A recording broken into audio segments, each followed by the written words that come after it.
দ্রব্যের মোড়কে উৎপাদনের তারিখ মুদ্রণ করার প্রস্তাব করা হয়েছে। এছাড়া স্ট্যান্ডার্ড মোড়ক প্রচলন ও মোড়ক ব্যতীত খুচরা তামাক ও একক শালকা বা সিঙ্গল স্টিক বিক্রি নিষিদ্ধ করার প্রস্তাব করা হয়েছে।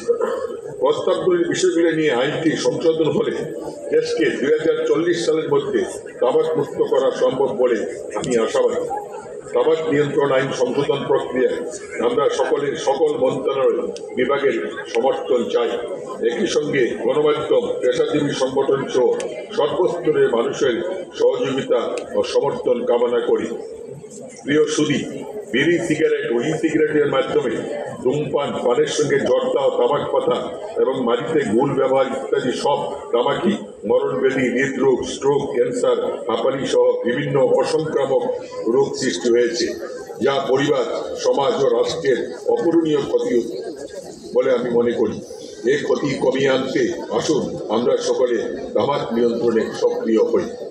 বিশেষ করে তামাক কোম্পানির অগ্রাসী প্রচার প্রচারণা থেকে শিশু কিশোরদের সুরক্ষা প্রদান করা বিষয়টি আমরা সকলের জন্য বিবেচনায় নেই। পরিবারকে তামাক মুক্ত করি। আগামী প্রজন্মের জন্য নেশামুক্ত দেশ গড়ে তুলতে সকলের জন্য সক্রিয়ভাবে কাজ করি।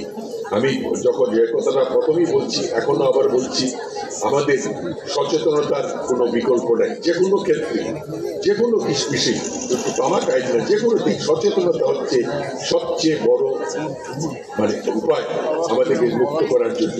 আমি আশা করি যে আমরা আজকে এই দিবসে সবাই প্রতিজ্ঞা করব যে আমরা মাননীয় প্রধানমন্ত্রীর সাথে এক সুরে বলবো 2040 সালে আমরা এই দেশকে তামাক মুক্ত করবো এবং করতেই হবে। এই বলে আমি আমার বক্তব্য শেষ করছি। জয় বাংলা, জয় বঙ্গবন্ধু, বাংলাদেশ চিরজীবী।